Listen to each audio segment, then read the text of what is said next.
Hi everyone. So ఐస్‌బర్గ్‌లో ice cream part 2 making చూసేద్దామా?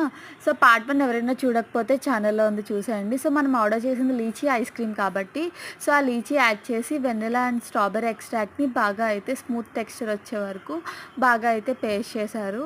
So నాకైతే నార్మల్‌గా ఐస్ క్రీమ్‌లో ఆల్మండ్స్, సో రోస్టెడ్ ఆల్మండ్ ఈ టైప్ అయితే ఇష్టం అనమాట. సో కొంచెం ఆల్మండ్స్ అండ్ క్యాష్యూస్ ఉంటే క్రంచీగా ఉంటుంది కదా! సో నేనైతే ఫస్ట్ ఈ ఐస్ క్రీమ్‌ని ఇచ్చేసాక దానికైతే కొంచెం థింగ్స్ అయితే యాడ్ చేయమన్నాను. సో అవైతే యాడ్ చేశారు. సో ఫస్ట్ అయితే లీచీ యాడ్ చేశారు. So lychee ice cream order చేసాం కాబట్టి పైనైతే లీచీ ఐస్ క్రీమ్ పెట్టి, ఒక చాక్లెట్ వాఫిల్ పెట్టి, ఆ తర్వాత నాకు కావాల్సిన నట్స్ కూడా వేసిచ్చారు. ఇక్కడైతే ఐస్‌బర్గ్‌లో ఎన్విరాన్మెంట్ కూడా చాలా బావుంటుంది. ఫ్యామిలీ అండ్ కజిన్స్‌తో వచ్చి బాగా ఎంజాయ్ చేయొచ్చు.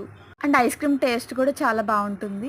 ఆ తర్వాత అయితే సిరప్ కూడా యాడ్ చేశారు. వీళ్ళ దగ్గర డిఫరెంట్ ఫ్లేవర్స్ ఆఫ్ సిరప్స్ అయితే అవైలబుల్‌లో ఉంటాయి. ఆ తర్వాత మన ఐస్ క్రీమ్ వచ్చేసింది.